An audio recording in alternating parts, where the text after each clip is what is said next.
Kain na kanin, subo na kanin. Sige, uwi na. Kakain na tayo. Uwi na. Kain na, subo na kanin. Mama, gusto ko na ito. Ayan na ulam natin. Sige na, umuwi ka Kurot na. kurot ka na yan. Kurot ka na. Ulam mo, kagat mo, kagat mo. Kagat mo po dalawang kamay. Ganyan o. Kagat mo, ganyan.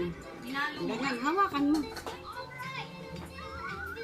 Uwi na, kakain na tayo.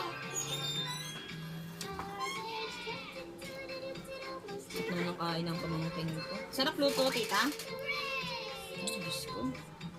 Feeling nga po, potato fries. Plain lang.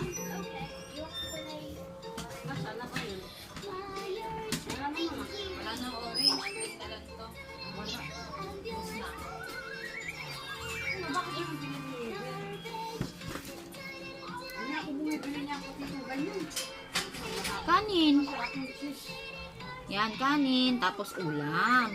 Very good. Oh, ulam naman. Ulam. Kagat ulam. Wala na pala kami yung mangkot. Wala na. Hala. Sige, tawagin ko na si Lolo Lak. Sarap. Malamang pa yung kagat ng ulam kaysa sa kanin. Mas marami na yung pagkakamo.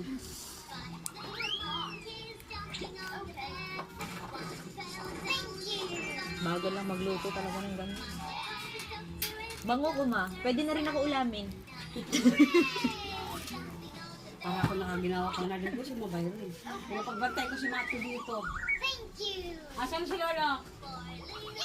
Gonna give them. Utang na siya. Sabi niya. Tira na lang daw siya ng ulam. Kunin mo na yung mangkok doon. Uuwi na tayo. Dali mo na pala to. Dahil mo kanin. Iuwi mo itong basahan ni Lola dito. Sabi dali mo yung mangkok yung green. Ayan Talaga na. na. Nahulog na. Bakit? Mangkok yan. Yan na. Tama. Alam mo paglalagyan ng ulam. Ilalagay sa ulo. Pinaso ang putang ilan to. Ano ba? Din siya. Dala mo na. Uwi na doon, Matthew. Malinis ha. Kakain na tayo Ay, rin. magugasin mo na sila ng mga kamay. Oo, bakit agad? Iulan nila yung lamesa. Wala pala tayong kalamansi. Bili kang kalamansi. May ilan sa akin? Ma. May dalawa ako eh.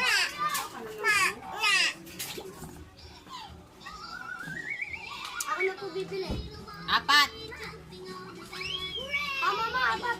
Dalawa sa akin, di ba? Binili ko yung dalawa. Sino ba bang kakain? Si Papa ko pala? San kay Papa?